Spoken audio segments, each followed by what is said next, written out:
მოგესალმებით სარკოს სამზარეულოდან, დღეს მინდა შემოგთავაზოთ ბლინის ნამცხვარი. ბლინები წინასწარ გამოვაცხვე, აქვს სხვა შეფერილობა, რადგან დავუმატე კურკუმა. რეცეპტს იღილავთ აღწერაში.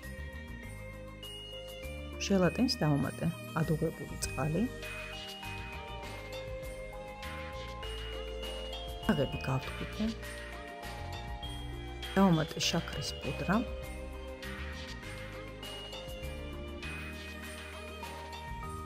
არაჟანი,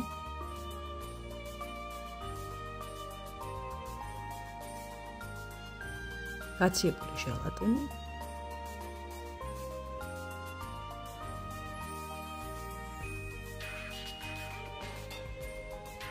ახლა კი ავაწყოთ ნამცხვარი.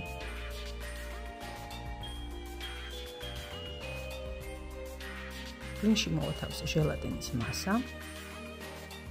მოვაყარეთ სუკატები.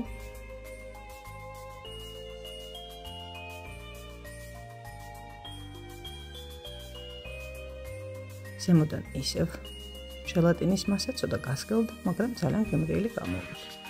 ბოლოს დავაფიქსიროთ. დავადოთ თეფში. ცოტა სიმძიმე და დავაყოვნოთ მაცივარში დაახლოებით 2 საათი. სულ ეს იყო. მე კი ამით დაგემშვიდობებით. დროებით.